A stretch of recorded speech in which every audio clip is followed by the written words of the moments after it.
Bonjour à tous, bienvenue dans Les Experts, bienvenue sur ce plateau sans masque grâce à un nouveau système de purification d'air. Alors cet air frais, il va nous donner envie de parler de voyage, d'activités à l'extérieur qui devraient adoucir notre mois de juin, mais aussi d'autres dossiers comme celui de la mobilité, de la vaccination et de ce qu'elle nous apprend sur notre région, et puis sur cette lancinante question de la neutralité.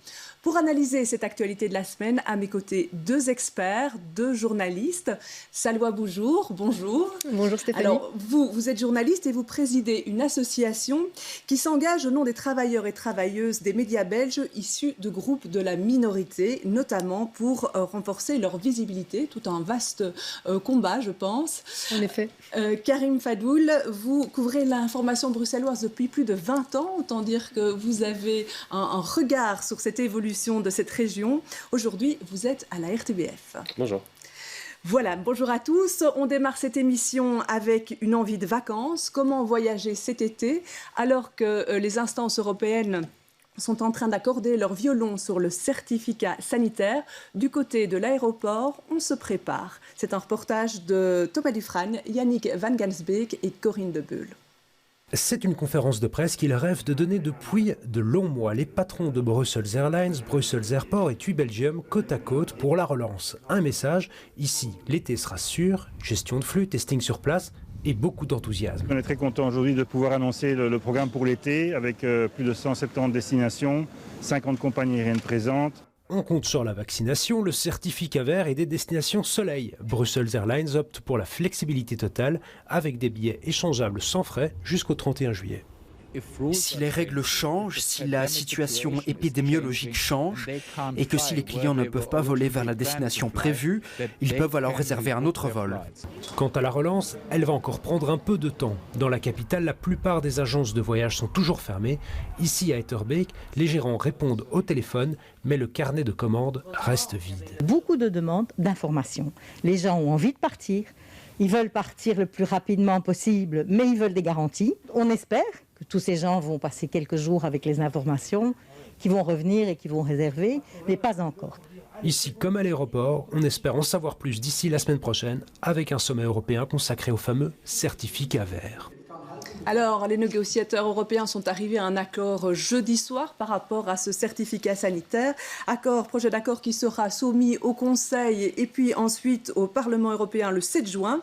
Il prévoit d'ici le début juillet un passeport et que les pays mettront à disposition 3 types de documents selon que soit on s'est fait vacciner, soit on a fait un test qui est négatif ou qu'on a des anticorps parce qu'on a fait la maladie. Alors, ce certificat sanitaire, est-ce que c'est une bonne chose? Dites-nous. Eh bien, je pense que la première chose, c'est de pouvoir se réjouir qu'on puisse rouvrir l'espace aérien, qu'on puisse de nouveau se déplacer et profiter des vacances.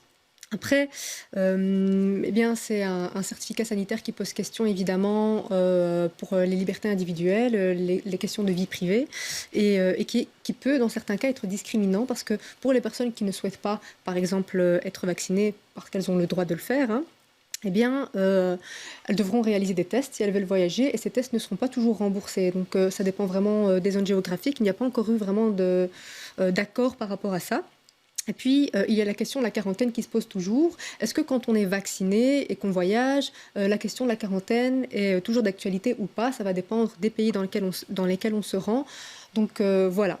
On peut voyager, c'est une super bonne nouvelle. On relance le tourisme, on relance l'activité économique des agences, etc. Et on peut profiter d'un nouvel air frais et chaud, j'espère. Mais des questions se posent et on attend la suite du processus.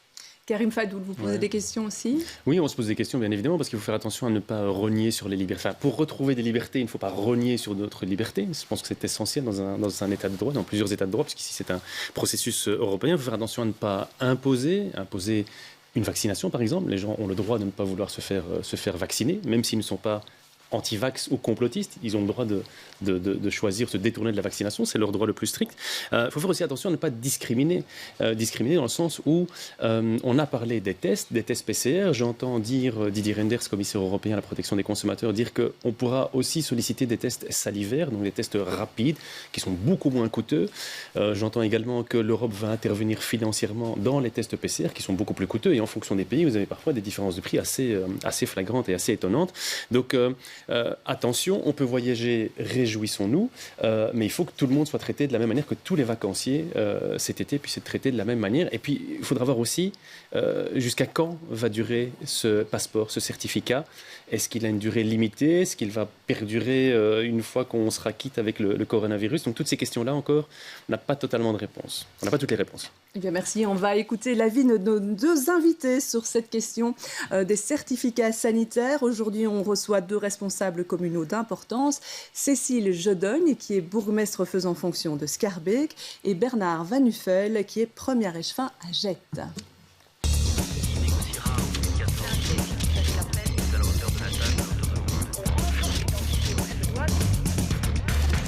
Merci de nous rejoindre. Prenez place. Alors, quand vous avez entendu cet accord, premier accord sur les certificats sanitaires, quelle a été votre première réaction?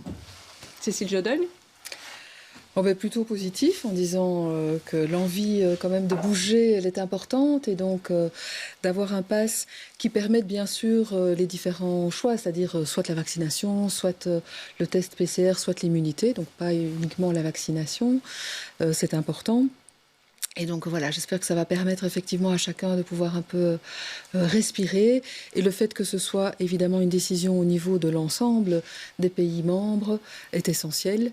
Et j'ai entendu que, à part des crises sanitaires ponctuelles, la quarantaine ne serait plus non plus autorisée dans ceux qui s'inscrivent dans cette dynamique. Donc voilà, c'est une bonne nouvelle. Bernard Van Nuffel.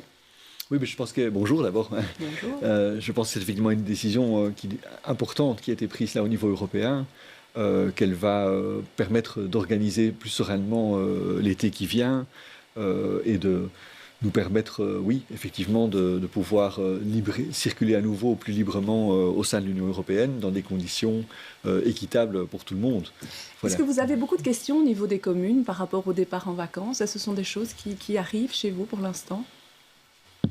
On a surtout beaucoup de demandes de documents, comme chaque année, je dirais, puisque le mois de mai et le mois de juin, chaque année, sont des moments où il y a énormément de monde dans la maison communale. Et donc, on essaye justement d'informer en disant « venez le plus tôt possible, ne venez pas en dernière minute ». Ça fonctionne ce rendez-vous chez vous? C'est mixte. J'ai beaucoup insisté au début du confinement, on avait tout fermé, comme partout. Mais très, très vite, j'ai demandé qu'il y ait le maintien de matinée sans rendez-vous, parce qu'il y a une population pour qui c'est compliqué de téléphoner ou d'envoyer un mail pour prendre un rendez-vous. Il était pour moi essentiel, évidemment, que l'ensemble de la population puisse avoir accès aux services communaux. Oui. À Gette, il faut s'y prendre à temps. Si on veut faire renouveler la carte d'identité de ses enfants, c'est presque 1 mois d'attente pour avoir un rendez-vous. Alors, en tout cas, effectivement, on fonctionne par ce système de rendez-vous qu'on essaye de rendre le plus performant possible. Il y a beaucoup d'opérations qui sont faites via Irisbox maintenant aussi. Donc, c'est une possibilité qui a été offerte aux citoyens et ça a permis d'avoir un transfert massif de demandes de documents vers cette plateforme Irisbox. Mais bien entendu, l'administration reste et restera ouverte et accessible tout l'été à tous les citoyens. Même parfois ceux qui se présentent, c'est dans la mesure du possible, s'il y a un créneau libre, ils reçoivent un rendez-vous également. Donc voilà, on essaie toujours de trouver une solution sur le terrain pour aider les gens. Le télétravail a changé la donne dans l'accueil des citoyens? Alors on était prêt en fait pour le télétravail au niveau de l'administration de Gette, dans la mesure où on avait lancé depuis 3 ans déjà un plan de modernisation assez ambitieux, on avait appelé l'Admin 2.0, et qui visait à la fois à rationaliser les structures, les services, l'organisation des bureaux, mais aussi à informatiser davantage et à à généraliser les ordinateurs portables. Et donc cette opération était juste achevée au moment où la pandémie nous est tombée dessus. Donc on a pu basculer en télétravail l'administration du jour au lendemain pour toutes les fonctions qui le permettent, évidemment, pas les fonctions de terrain ou les fonctions de première ligne de front desk.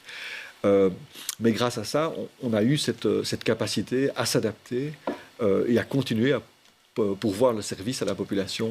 Vous n'avez pas du tout inventé en dernière minute? Non, on n'a pas été pris de court. Karim Fadou. Oui, il y a des Bruxellois qui auront la chance de pouvoir partir à l'étranger, qui auront les moyens de partir à l'étranger, d'autres n'ont pas les moyens de partir à l'étranger, et devront très certainement se contenter de vacances ici en Belgique, peut-être même localement à Bruxelles. Il va falloir gérer ça. L'année dernière, on a vu que ça avait suscité pas mal de problèmes, notamment du côté de la côte. Comment faire et qu'a-t-on prévu dans nos communes, à Schaerbeek et à Gette, pour occuper intelligemment, récréativement des jeunes, des familles qui vont rester ici parce que, faute de moyens, ne pourront pas partir à l'étranger.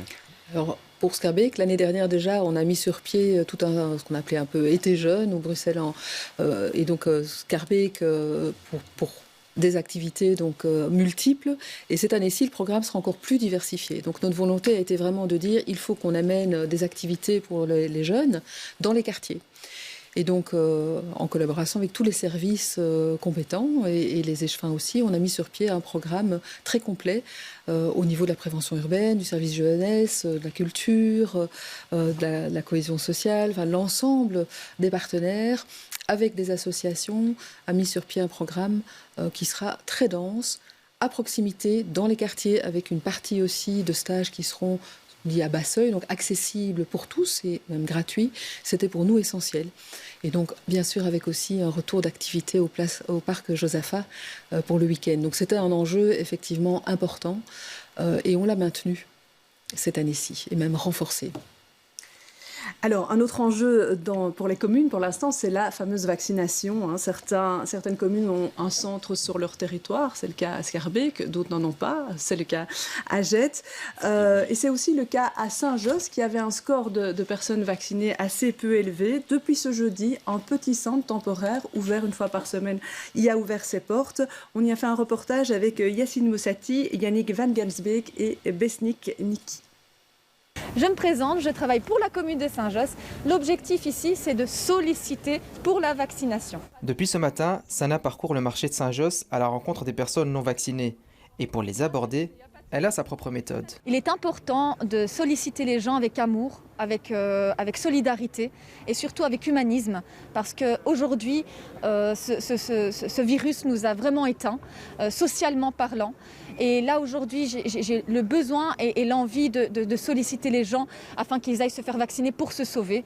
Et donc, c'est vraiment une approche saine, vraie et authentique. Il est important d'être authentique. Une approche authentique qui convainc les passantes. Je veux prendre mon rendez-vous quand même. Ouais. Vous êtes pour le vaccin ou... Non, oui, avec... oui, bien bravo, sûr. Là, c'est ce qu'on veut entendre. Prochaine étape pour cette dame, obtenir un rendez-vous via ce stand. La vaccination se passe ici, dans la salle de sport Nelson Mandela, lieu d'accueil de cette nouvelle antenne de Nodoise. À l'intérieur, chacun attend son tour avant de se faire vacciner. J'ai été au courant hier, j'ai été vite m'inscrire et voilà, je suis déjà ici en 24 heures. Ici, 120 doses sont prévues chaque semaine, un chiffre insuffisant pour Émir Kir, bourgmestre de Saint-Josse-de-Naude. Lundi, une fois que tout ça s'est mis en place, mardi qu'on a eu l'accord, en 2 jours, nous avons rempli déjà le centre avec les 120 doses. Et nous réclamons effectivement pour la semaine prochaine, parce qu'il y a un afflux énorme. Les gens savent maintenant que Saint-Josse dispose d'une antenne locale. Nous réclamons au moins le triple pour la fois prochaine. Le centre de vaccination est ouvert tous les jeudis de 10h à 17h. Et à partir du 22 juin, les deuxièmes doses seront organisées le mardi. Alors Salwa, bonjour. Réaction à ce reportage. Bien écoutez, les challenges en termes de vaccination sont multiples. On a face à nous un public très diversifié et quand on a envie d'avoir une vaccination qui soit maximale avec un pourcentage très élevé, eh bien, il faut pouvoir ne négliger personne et donc fournir une communication qui soit adaptée aux différents publics et de fonctionner par groupe cible finalement. Alors on l'a vu ici dans ce reportage, on parle de la commune de Saint-Josse, mais ça peut être adapté à d'autres communes face à des publics qui sont multilingues, qui ont des langues différentes. Donc il faut pouvoir proposer une communication en lien avec les vaccins, peut-être dans la langue des personnes qui vivent dans les différentes communes bruxelloises. Il faut peut-être viser les différents âges. J'ai eu l'occasion de m'entretenir avec des professeurs, des enseignants, et il s'avère qu'il y a beaucoup d'enfants et de jeunes qui sont aussi réticents à l'idée de se faire vacciner parce que ça vient de la maison. À la maison, on n'a pas suffisamment d'informations sur le sujet. On a des parents qui n'ont pas envie de se faire vacciner. Du coup, en tant qu'adolescent, évidemment, surtout quand on est mineur, on va avoir encore d'autant plus de mal à se faire vacciner. Et puis, on présente un petit peu les choses, parfois on peut le voir sur les réseaux sociaux de manière assez manichéenne, avec un public responsable qui va se faire vacciner et un public non responsable, un petit peu complotiste, on l'a mentionné au début de l'émission, qui ne veut pas se faire vacciner, qui est anti-vaccin. Je pense qu'il faut un petit peu nuancer les choses et se rendre compte qu'il y a des personnes qui se posent des questions qui sont légitimes et il faut pouvoir répondre à ces questions-là par différentes manières, avec des communications ciblées qui soient adaptées aux différents groupes cibles, en collaboration avec les journalistes, avec les médias, avec les médecins généralistes, avec les différentes associations, avec les travailleurs et travailleuses communaux. Donc Donc voilà, un challenge à faire, à remplir et qui n'est pas des moindres. En collaboration avec les travailleurs communaux, comment ça se passe sur vos communes respectives? Différemment sans doute à Gênes qu'à Scarbeck, parce que les enjeux sont effectivement très différents. Hein. Donc c'est vrai, vous avez raison, la question d'effectivement la diversité, pas tellement au niveau de communauté, mais surtout aussi, eh bien, il faut le reconnaître, hein, le public précaire, plus fragile, il a moins d'accès à la santé, il est moins informé, il y a la barrière de la langue, vous l'avez souligné, il y a aussi la barrière de la digitalisation. Vous savez que, et c'est bien pour ça que Bruxelles a basculé sur un autre système, c'était très compliqué de pouvoir s'inscrire via le système qui avait été mis en place par le fédéral. Et donc l'enjeu du public cible, oui, c'est comme ça qu'on a travaillé déjà à Scarbeck, c'est qu'on a un groupe de plus ou moins 200 relais dans les communautés, mais aussi des groupes cibles par rapport à des associations qui travaillent avec leur public, leur donner l'information, leur dire combien c'est important, mais aussi leur dire où trouver plus d'informations pour pouvoir informer eux-mêmes et se faire donc le relais auprès de leur public. Il faut multiplier, nous continuons à le faire. Nous avons, c'est arrivé un peu tardivement, mais maintenant tous les outils dans à peu près, je crois que c'est 16 ou 18 langues différentes, y compris avec des capsules vidéo, et c'est diffuser tout ce matériel pour effectivement sensibiliser toutes les personnes dans chaque groupe cible. Et certes, avec certaines communautés, il y a un petit peu plus de... Et quand je dis communauté, ce n'est pas nécessairement une communauté ethnique, mais il y a parfois un peu plus de difficultés. Mais on doit gagner ce pari. Et les chiffres augmentent dans l'ensemble des 6 communes qui étaient un petit peu en retard et qui, comme par hasard, sont effectivement celles qui ont une plus grande précarité. C'est un très, très gros travail. Je pourrais venir sur les différentes autres initiatives qu'on prend à Scarbeck, mais chaque commune a un petit peu ses spécificités par rapport à cet enjeu. Une spécificité de GED, c'est de ne pas avoir de centre. Est-ce que ça complique l'accès à la vaccination? Alors, pour on a essayé justement de pallier à l'absence de centre sur le territoire de la commune. Bon, il est au Ezel, donc c'est pas fort loin, mais il faut y aller. Et pour faciliter ce trajet, on a fait un appel aux bénévoles gétois, donc on a vraiment joué sur la solidarité chaude entre les citoyens. On a fait un appel via le journal communal qui a remporté un gros succès. Donc il y avait plus de 70 volontaires qui se sont proposés pour conduire des gens vers les centres de vaccination. Avec des agents communaux volontaires également, on a mis en place un call desk que les personnes de plus de 60 ans peuvent appeler pour se rendre au centre de vaccination si elles ne savent pas se déplacer facilement, etc. Puisque notre but était vraiment de viser les personnes les plus à risque, donc a priori le public le plus âgé, dont on savait déjà par la proportion si tout le monde s'était fait vacciner ou pas. Et ainsi, on a plus de 300 Gétois qui ont pu être conduits vers les centres de vaccination. Et cette initiative, on en parle beaucoup, donc elle suscite vraiment beaucoup d'enthousiasme et de reconnaissance de la part des intéressés, mais qui en parlent à leurs voisins. Et donc, il y a un effet d'entraînement. Voilà. Alors, vous avez reçu une visite, un ambassadeur de la vaccination royale cette semaine. Je pense que c'était mercredi. Est-ce que cette venue du roi au centre de vaccination de Scarbeck, on en parle dans les rues aussi? Oui, je pense qu'effectivement, c'était évidemment un grand honneur de pouvoir l'accueillir et de pouvoir ainsi insister, en effet, sur la vaccination. Ça a un impact? Et le fait qu'il ait pu vraiment, il est rentré, on le voit, il a rencontré des personnes, il a rencontré la pharmacienne responsable du centre, mais aussi des jeunes bénévoles, et moins jeunes d'ailleurs aussi, de différentes origines. Et tout ça, oui, les gens en parlent, ceux qui étaient très surpris, en train de patienter avant de pouvoir partir, ont pris des photos, en ont parlé, donc je pense que c'est effectivement un petit plus. Maintenant, je voudrais peut-être rebondir sur le fait du centre de vaccination ou pas dans chaque commune. Je pense qu'il faut quand même se rendre compte que ce sont des infrastructures et une mobilisation qui coûte très très cher. Et donc, il aurait été totalement aberrant de se dire que dans chaque commune, il y a un centre de vaccination. Je pense que Bruxelles a déjà 10, enfin maintenant 11 centres, donc il y a déjà vraiment une décentralisation très importante qui est faite. Et à Scarbeck, nous avons accueilli très régulièrement, évidemment, des habitants de Saint-Josse. Donc je crois que il n'était pas raisonnable d'avoir un centre. Plus que d'autant qu'il y a une efficacité, en tout cas celui du Ezel, il est vraiment impressionnant. Je pense tous. Les Wallons et les Flamands. Absolument. Tous sont assez bien organisés. Oui, je veux juste ajouter quelque chose. C'est vrai qu'on parle comment atteindre les personnes issues de différentes communautés. on peut parler aussi de communauté ethnique, pas de souci par rapport à ça, mais attention aussi à ne pas tomber dans l'écueil qui est de penser que parce qu'on vient d'une autre communauté, on est au courant de rien, on vit dans sa propre bulle, on ne sait pas qu'il y a le Covid depuis 1 an et demi, on ne sait pas qu'il y a la vaccination, on ne sait pas qu'il y a le confinement.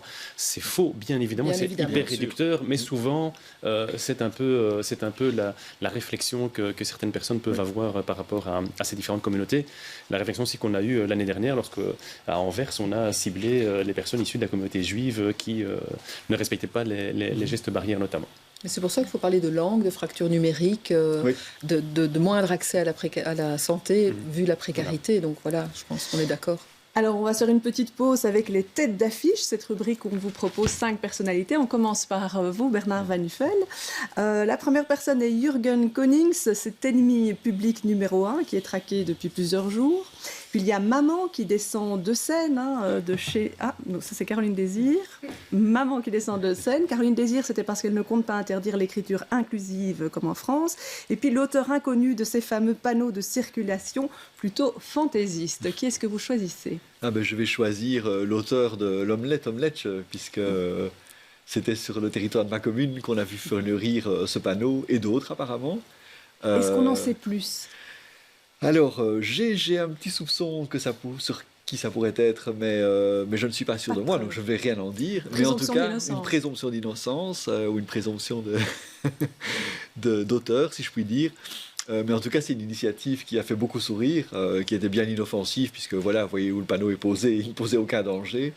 Mais en tout cas, il a déstabilisé, il a surpris, et il a suscité de multiples réactions sur les réseaux sociaux. On a cru que c'était des erreurs de traduction, jusqu'à ce qu'on réalise qu'il y avait eu d'autres panneaux du même genre déjà posés plusieurs mois auparavant dans Bruxelles, avec aussi des interventions poétiques, déambulation au lieu de déviation et ce genre de choses. Voilà, un petit clin d'œil sympathique, donc en tout cas. Un petit clin d'œil sympathique, en tout cas.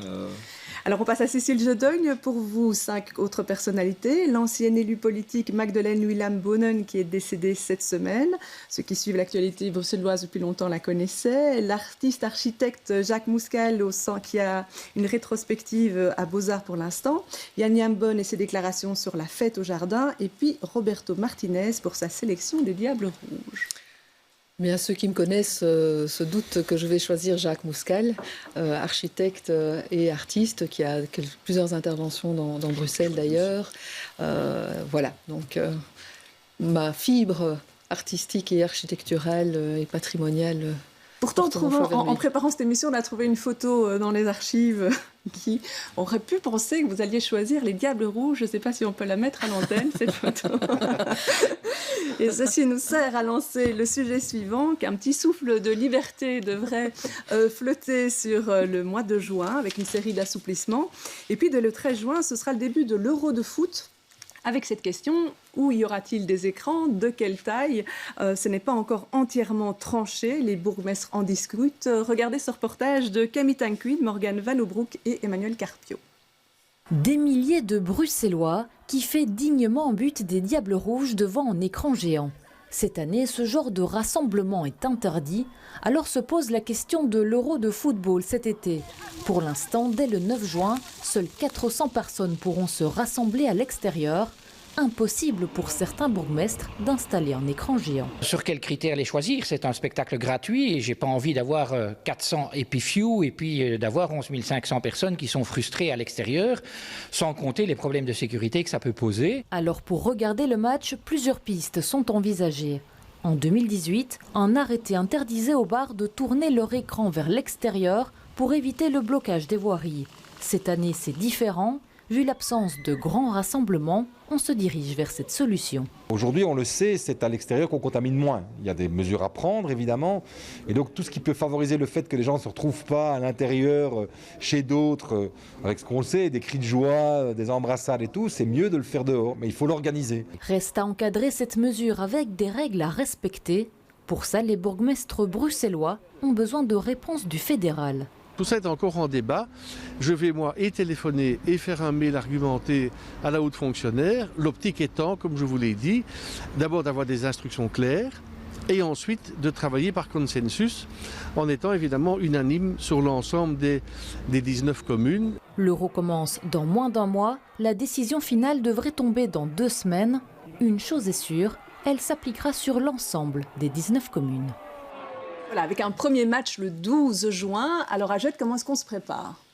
Alors on a vu sur les images quelques photos de la place du Miroir. On avait en 2018 posé un grand écran et on avait 10 000 personnes par match. Donc voilà, ça c'était fantastique, mais je crains que ce soit impossible de refaire le même scénario. Donc on est plutôt sur une dispersion en se disant que c'est aussi une manière de valoriser notre Horeca en promouvant donc la pose d'écran plus petit, évidemment, dans les cafés jettois et en permettant chaque fois à un public d'une cinquantaine de personnes de se positionner à l'extérieur sur la voirie. On verra au cas par cas avec mon collègue échevin du commerce, avec le bourgmestre, etc., comment organiser les choses pour éventuellement couper la circulation à certains endroits les soirs de match, de manière à ce qu'on puisse disperser en quelque sorte le public et les supporters et en même temps soutenir notre Horeca qui en a bien besoin. Il y a déjà 84 terrasses qui ont été sollicitées depuis le déconfinement, donc on voit que ça crée de la convivialité dans les rues jettoises. Ça va être compliqué à gérer ça, le maintien de l'ordre. Donc à Schaerbeek, c'est le même principe. Le choix a été porté plutôt de ne pas faire un grand écran communal au niveau de la commune, mais de effectivement même raisonnement chez nous, donc de soutenir l'Horeca et donc de multiplier, enfin de permettre qu'il y ait plus d'écrans qui soient sur l'ensemble du territoire. Oui, ce sont des moments, enfin les matchs en tout cas avec la Belgique et vu aussi notre population avec la Turquie, seront des soirées un petit peu sans doute plus animées. Et donc il y a des mesures à prendre aussi pour accompagner tout cela. Nous attendons donc de nous inscrire évidemment dans ce qui sera décidé au niveau du fédéral. Éventuellement s'il y a un complément au niveau régional, ce qui est toujours possible. Nous en discutons effectivement entre bourgmestres pour avoir une attitude, je crois que c'est important aussi, une attitude cohérente au niveau de l'ensemble de la région bruxelloise. Vous parlez de soutien à l'Horeca. Est-ce que vous avez un retour de l'Horeca sur la situation actuelle pour l'instant ? Oui, c'est vraiment très compliqué. Et dans toutes les communes, Schaerbeek, de la même manière, on a mis en place des mesures de soutien importantes. En complément, évidemment, avec de manière plus importante ce qui se fait au niveau du fédéral et de la région.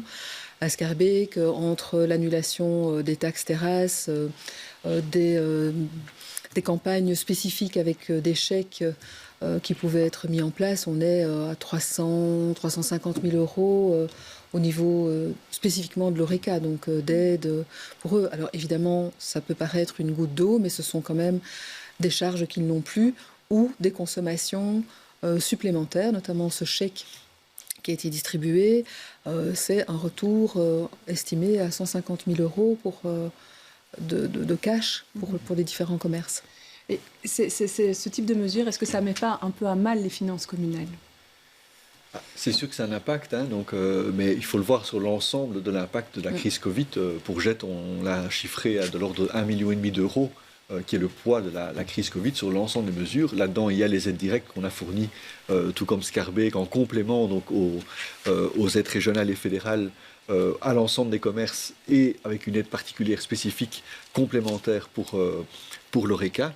Mais c'est certain que voilà, ça pèse, mais on a aussi, on avait des finances saines et on a pu absorber ce 1,5 million par le fonds de réserve de la commune. Donc on peut faire face en tout cas, on peut faire face, on n'est pas prêt à faire une deuxième crise comme celle-ci, mais c'est clair qu'on a pu gérer celle-ci et assurer la continuité de l'administration. L'inquiétude est plutôt pour les années à venir en fait, parce que aussi c'est vrai qu'on a pu amortir, mais c'est vraiment 2021 et puis 2022-2023, parce que c'est là qu'on aura l'impact effectivement d'une diminution de revenus pour une partie de la population, d'une augmentation qu'on ressent déjà de la précarité dans certains quartiers, et donc faire face, même si la période est assez longue, ici sur 2020-2021, vaille que vaille, on va trouver des solutions, parce qu'il y a des choses aussi qui ne se sont pas faites, et donc on a pu un petit peu compenser.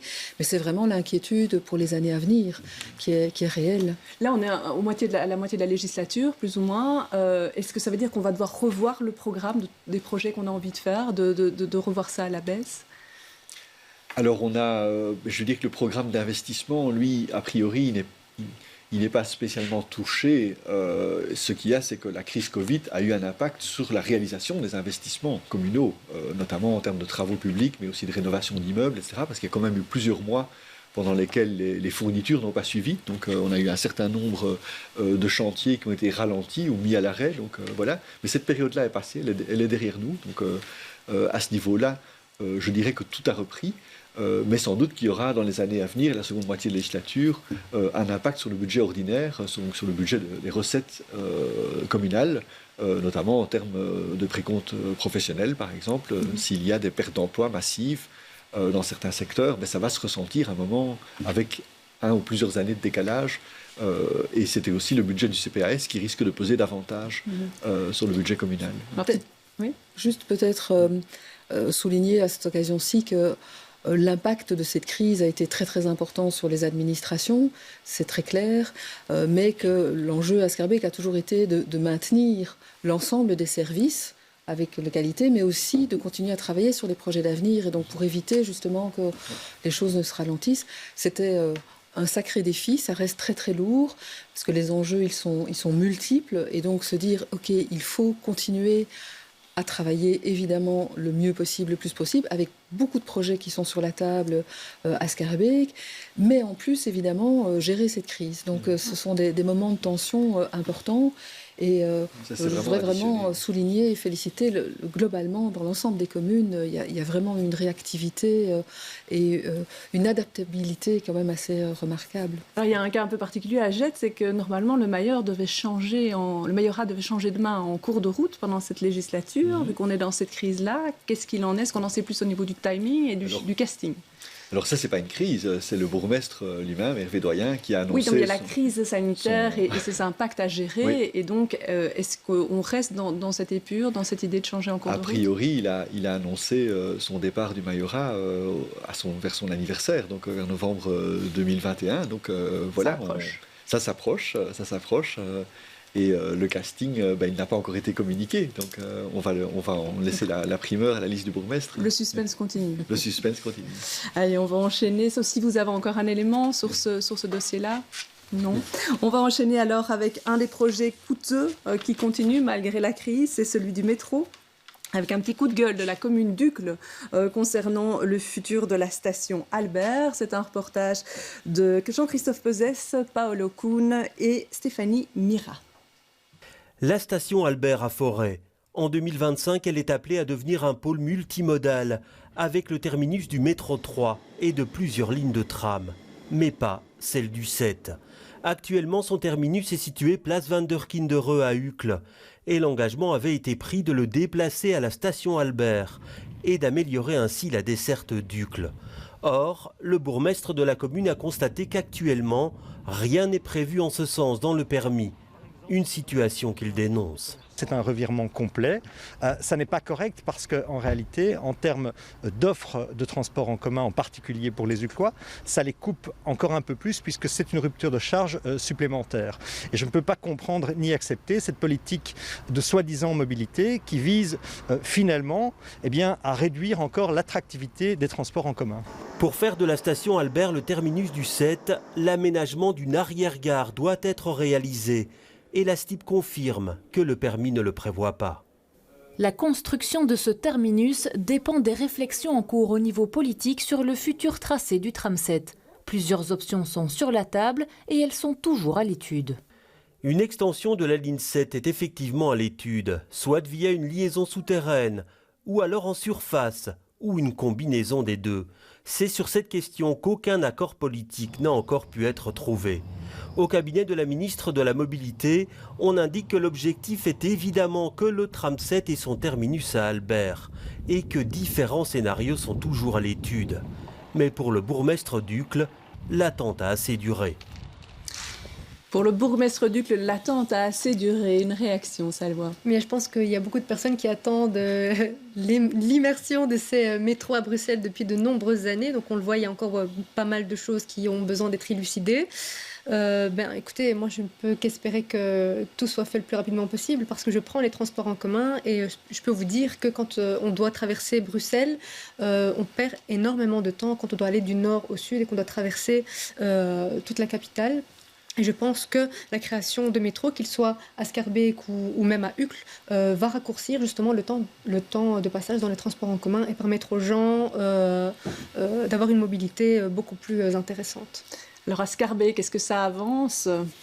Oui, les chantiers démarrent, les chantiers préparatoires, puisqu'il y a évidemment de nombreuses choses à faire au niveau de la STIP, du réseau de surface, mais aussi en souterrain avec les impétrants.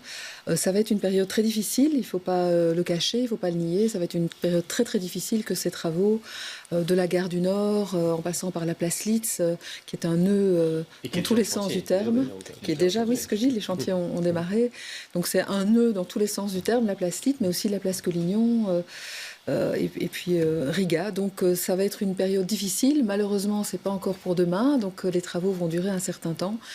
Et voilà un des dossiers de demain qui demande énormément d'énergie et d'attention de la part des services communaux et du collège et de moi-même pour suivre cela. Parce que des travaux, ça se fait avec malheureusement beaucoup de conséquences.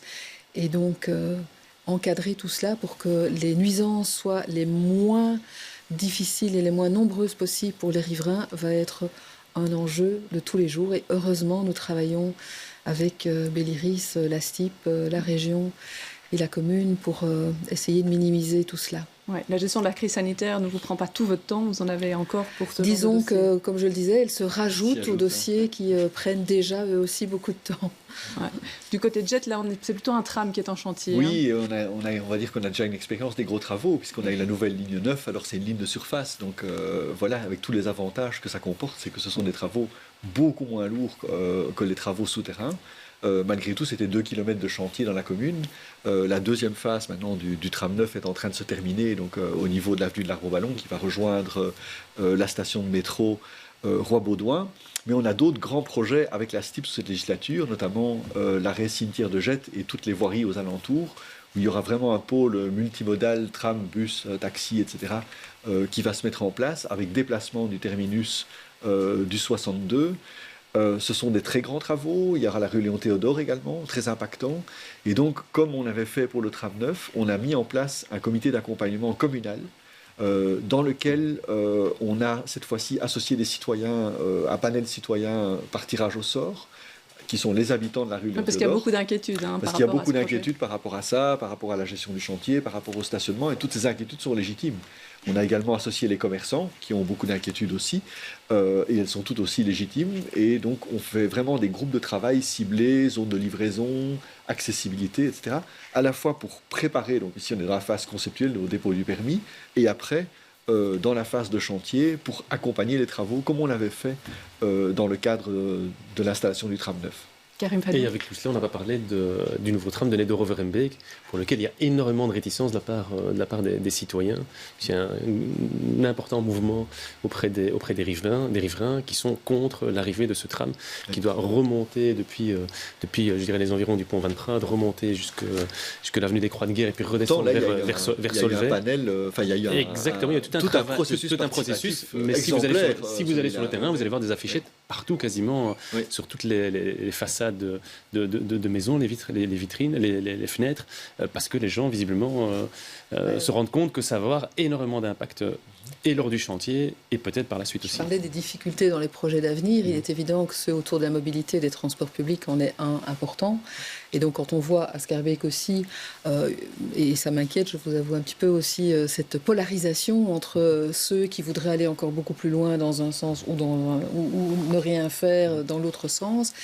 Et donc c'est vraiment quelque chose qui mobilise énormément d'énergie et trouver le juste équilibre et pouvoir expliquer à chacun de ces groupes que oui, bien sûr, il faut faire des choses. On ne peut pas rester dans la situation actuelle, mais faire en sorte que le plus de monde possible adhère aux solutions qui vont être prises et que peut-être on n'ira pas aussi vite que certains le voudraient, mais que pas à pas, on va de plus en plus fédérer la population autour de projets qui permettent un meilleur partage de l'espace public, une meilleure mobilité pour qu'on puisse plus rapidement traverser Bruxelles. Je vous assure que c'est un enjeu énorme Et c'est un enjeu qui va mobiliser beaucoup d'énergie. Et on sent des crispations entre différents types d'usagers. J'ai l'impression depuis le confinement que ça s'est vraiment accru. Une crispation, une polarisation qui est... Il y a des changements de comportement aussi dans les usagers. La piste cyclable du boulevard Lambermont, par contre, là maintenant, c'est bon, c'est acquis par tout le monde désormais. Celle-là ne m'inquiétait pas. Mais pourtant, même si au début, c'était compliqué. Oui, elle a suscité beaucoup d'inquiétudes. Et quand j'ai dit oui, mais pas comme cela, je me suis fait... Enfin bon, voilà, c'est pas grave, ça va avec, mais j'étais pas inquiète parce que je savais, j'étais certaine. Mais il y a d'autres situations qui sont encore plus clivantes que celle-là, et donc ça crée des tensions, et parfois des tensions qui sont vives dans les quartiers entre les habitants. Et ça, ce n'est pas une bonne chose. Et donc vraiment mettre de l'énergie pour faire adhérer le plus de monde possible et avancer ensemble sur ces enjeux. C'est vrai qu'il y a des situations clivantes, mais j'observe par exemple sur Jette que dans la deuxième phase du tram 9, pour le moment, on a une pression énorme des habitants parce qu'il n'y a pas de transport public à cause des déviations, etc. Donc il n'y a pour le moment pas encore de tram, mais plus de bus. Et donc il y a vraiment une attente très forte de voir revenir le transport public. Donc celle-là, on l'entend souvent moins, mais elle est également très très forte, parce que personnes âgées, beaucoup de gens qui dépendent véritablement des transports. C'est montrer combien c'est un plus pour la ville. Et donc là, il y a... Voilà. C'est tout un travail à réaliser. Moins dans la presse, mais on est vraiment sollicité au niveau des autorités locales et de la STIP par rapport à ça. Et on enchaîne avec notre rubrique « Ça m'énerve, ça me ravit ». Je vous propose 5 phrases et puis vous choisissez l'une qui vous énerve ou qui vous ravit. Alors, il y a la grève des médecins assistants de jeudi dernier. Il y a ces Flamands et ces Wallons qui sont venus se faire vacciner à Bruxelles en trichant sur leur... code postal, le cessez-le-feu à Gaza entre Israël et le Hamas, la sélection des purificateurs d'air annoncée par Yann Gambon, et puis ce bus de la STIP aux couleurs arc-en-ciel qui a été critiqué sur les réseaux sociaux. Cécile Jodeuil. Alors, le terme m'énerver et me ravit, enfin, le terme énervé, je trouve, est difficile de choisir dans les différentes thématiques que vous indiquez là, qui sont toutes assez... qui sont importantes toutes. Et donc, par contre, ça me ravit de voir que le bus de la STIP aux couleurs arc-en-ciel... Non, pardon, critiqué, j'ai même pas lu jusqu'au bout. Ça me ravit qu'il y ait eu un bus de la STIP aux couleurs arc-en-ciel. Ça m'énerve qu'il y ait eu des critiques sur les réseaux sociaux. Et c'est difficile pour moi d'en choisir une. Là, vous en avez choisi une. Oui, je pensais que c'était dans le sens inverse. Mais voilà, il y a beaucoup à dire aussi sur les autres. Bernard Manufel. Sans hésiter, je suis ravi par le cessez-le-feu à Gaza. Je crois que celui-là, c'était vraiment... Tout à fait. Voilà, il fallait en sortir. Et donc, je l'accueille comme un soulagement. Ouais, tout à fait raison. Et je me rends compte que j'ai été un peu distraite en lisant les phrases parce que c'est évident que c'est le plus important. Toujours une petite crainte aussi d'importation du conflit dans les rues bruxelloises entre partisans des uns et des autres. Donc là, ça s'apaise, donc il y a un soulagement. C'est une situation qui nous interpelle tous, donc c'est logique qu'elle suscite aussi dans nos communes, dans nos quartiers, des réactions. Cette phrase. Et c'est éminemment clivant. Eh bien, on va enchaîner avec notre dernier sujet. La STIB doit-elle faire appel du jugement qui la condamne pour discrimination après avoir rejeté la candidature d'une femme voilée? La réponse prend une tournure politique. Mercredi dans le soir, le président de Défi, François de Smet, parlait à propos de la neutralité d'une lâcheté générale du monde politique sur la question. Il juge indispensable pour vous en appel de la STIP, ainsi que l'ouverture d'un grand débat au fédéral. Alors le lendemain, la Libre analysait la position des différents partis et posait cette question: faut-il inscrire la laïcité ou la neutralité dans la Constitution? Karine Fadoul sur cette question.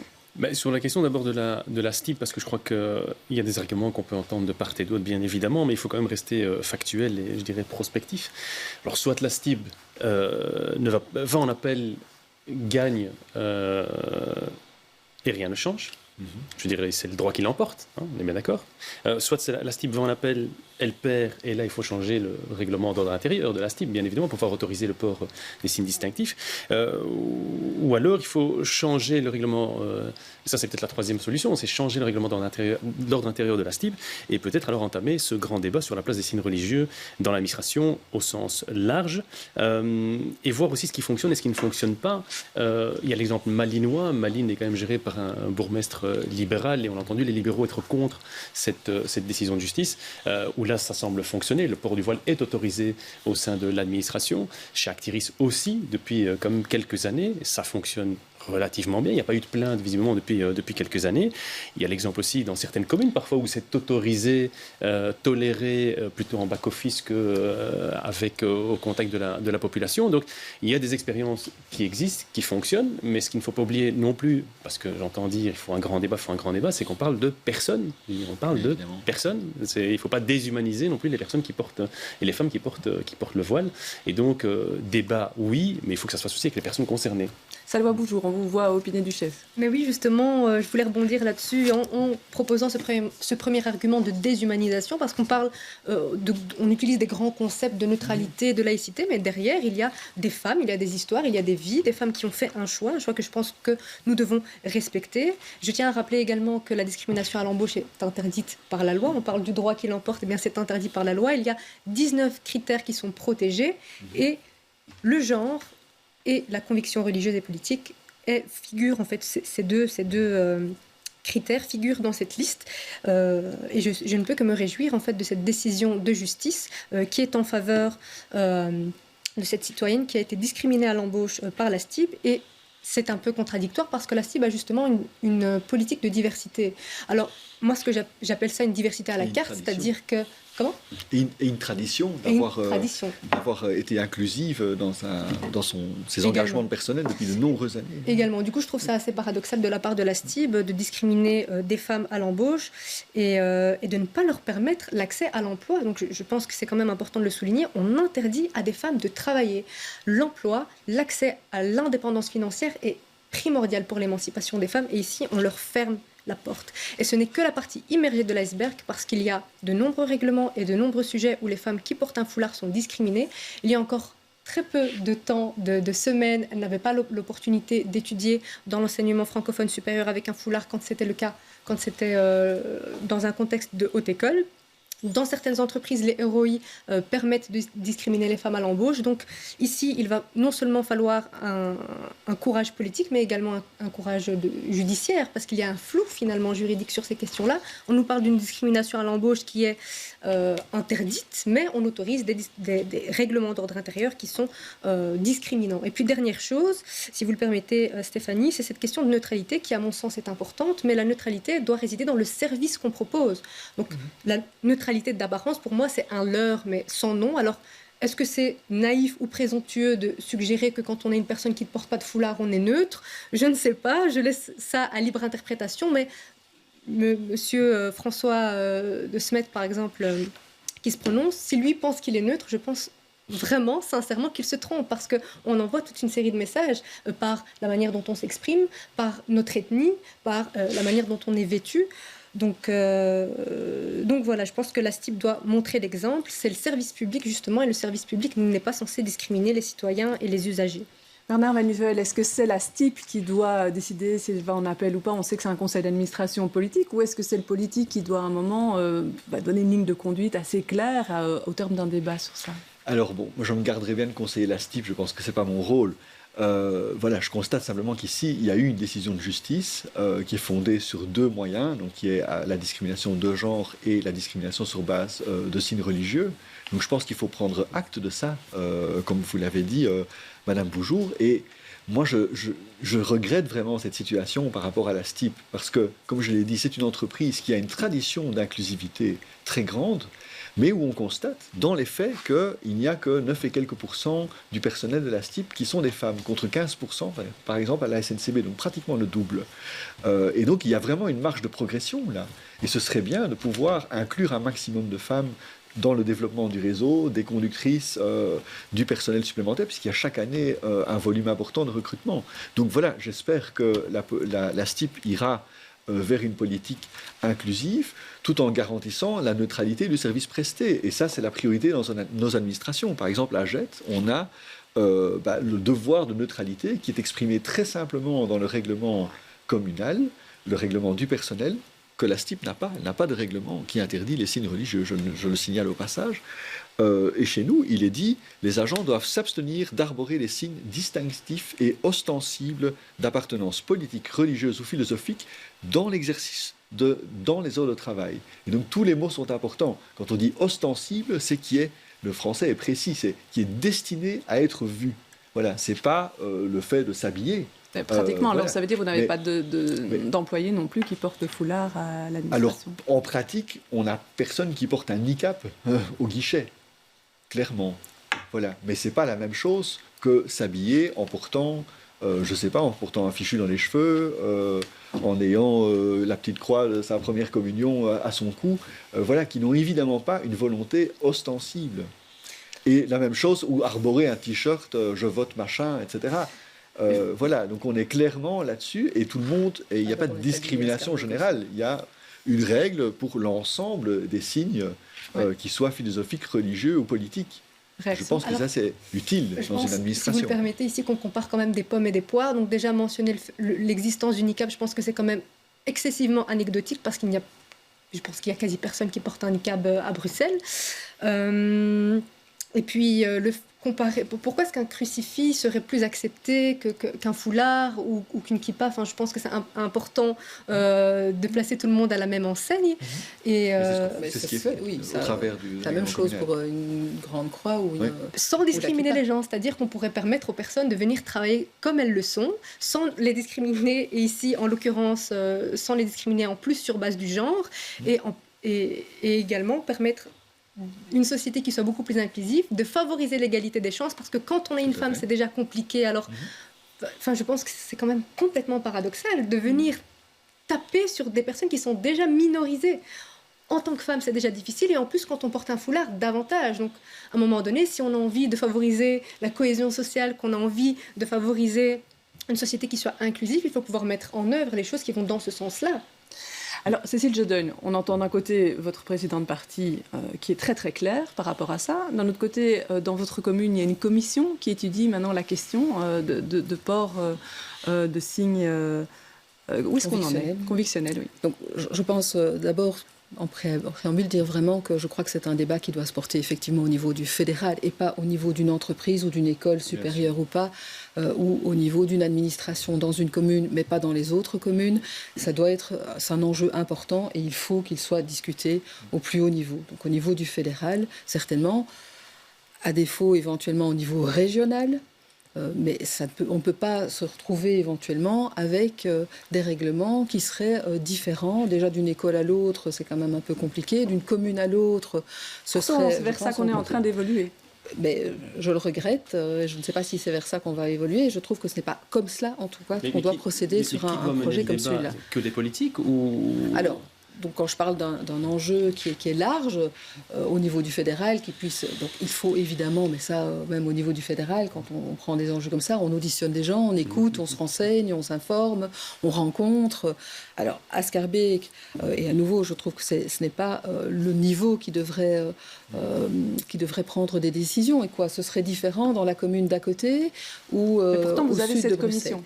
Il y a une demande. Donc on est aussi, quand on a un conseil communal qui a des demandes de pouvoir avoir un débat au niveau du conseil communal, nous avons effectivement créé une commission qui est en cours de travail, qui fait de nombreuses auditions et qui en a encore quelques-unes à son agenda d'ailleurs, pour justement que chacun puisse être informé et prendre sa décision. Mais je voudrais quand même insister sur une chose, c'est qu'effectivement, ce qui est important en termes de neutralité, c'est que chaque citoyen a droit à un service de qualité et un service qui soit neutre. Dans quel sens? Dans le sens où il n'est pas le sentiment d'avoir été traité avec inéquité quand il va se rendre à l'administration pour obtenir un service.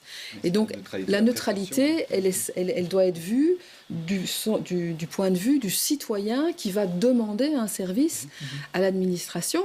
C'est là l'importance de la neutralité, c'est pour le service qui est rendu aux citoyens. Et donc, être certain que le citoyen n'aura pas un sentiment, je ne dis pas que ça va être le cas, un sentiment quel qu'il soit, que la personne ait effectivement un t-shirt avec je vote pour je ne sais pas qui, ou j'ai un voile, ou une kippa, ou une grande croix, ou n'importe quel autre. Donc c'est ça l'important, et la réflexion, au niveau en tout cas des administrations publiques, elle doit être celle-là en priorité. Je pense que ça va, de toute façon, c'est un débat extrêmement sensible et très complexe, et je crois qu'on doit pouvoir à un moment prendre aussi un peu de hauteur. Qu'est-ce qu'on veut finalement? C'est quoi notre projet? Le projet, c'est quand même vivre ensemble. On peut tous avoir une vision fantasmée de la société, il faudrait que ceci, il faudrait que ce soit comme ça, mais la société réelle, c'est quoi? C'est cette diversité, c'est ce monde cosmopolite où tout le monde ne pense pas la même chose, tout le monde ne s'habille pas de la même manière, etc. Et donc, quelque part, notre projet commun, c'est notre avenir commun. Et voilà, je pense que Thomas Pesquet le rappelait l'autre jour, depuis la Station spatiale internationale, notre vaisseau spatial à nous, c'est une Terre qui surchauffe, et c'est de ça dont on doit s'occuper tous ensemble. Et on réussira ça que tous ensemble. Et donc, moi, ce débat... je suis évidemment éminemment favorable à l'inclusion de toutes et tous, parce que je pense qu'on peut laisser personne au bord du chemin. Mais tournons-nous vers ce que nous voulons faire ensemble et évitons de grâce, et aussi dans les administrations, de poser des débats ou des situations qui clivent. Aussi fort les gens. On est au bout de l'émission. On est au bout de l'émission ici. Je suis désolée, il nous reste vraiment 1 minute. Simplement, voilà. Donc encore un débat qu'il va falloir. On ne va pas le régler ici, ça c'est sûr et certain. On va terminer rapidement avec le coup de cœur de nos invités. Alors c'est pas des coups de cœur très légers. C'est 2 problématiques de société importantes. Salva, puisque vous vouliez avoir la parole. Oui, voilà, justement. Eh bien, écoutez, j'embraye justement sur le nouveau bouquin que Safia Kessas vient juste de publier, Balance ta grenade. Alors Safia Kessas est journaliste. On ne la présente plus, elle est journaliste pour la RTBF et elle est l'initiatrice de la rubrique Les Grenades, qui est une rubrique féministe et intersectionnelle et qui traite tous des sujets qui concernent et les personnes minorisées et les femmes. Et donc ici, elle publie un ouvrage qui est une sorte de recueil de toutes ces chroniques qu'elle a réalisées sur la première. Un ouvrage très intéressant parce qu'il est documenté. À la fin de chaque chronique, on observe un petit encadré pour aller plus loin et qui propose justement de s'informer sur toutes les thématiques qui sont abordées. Et pour les personnes qui sont intéressées, il y a justement une séance de dédicace à la librairie Tulitu, qui est une librairie bruxelloise et féministe, le 28 mai à 18h. Voilà pour le service après-vente. Karim Fadoul. Oui, on en a très peu parlé, c'est le conflit israélo-palestinien. Et je voulais proposer en coup de cœur un livre de Jean-Claude Lescure qui s'appelle Le conflit israélo-palestinien en 100 questions. C'est chez Talendier. Et donc, ça permet de prendre un peu de recul et se dire, bon voilà, le conflit israélo-palestinien, j'en entends tellement de choses et depuis tellement d'années, ce serait bien quand même de faire un peu le point sur quels sont les enjeux, les tenants de ce conflit, les origines de ce conflit, et de comprendre un peu ce qui se passe dans cette région du Proche-Orient, particulièrement bouillante. Et donc ça va de pourquoi Jérusalem est une ville 3 fois sainte pour les Juifs, les musulmans et les chrétiens. Pourquoi la Jordanie a-t-elle oublié les Palestiniens? Pourquoi est-ce qu'il y a des musées qui rendent hommage à la mémoire des Palestiniens? Voilà, c'est toutes ces questions-là, notamment aussi sur les relations entre les États-Unis et Israël. C'est tout cela qui est abordé dans ce livre, Le conflit israélo-palestinien en 100 questions. Eh bien voilà, ce sera le mot de la fin de cette émission. Merci à tous d'être venus sur ce plateau. Merci de nous avoir suivis. La semaine prochaine, vous retrouverez Jean-Jacques Deleu à la présentation. Belle semaine à tous.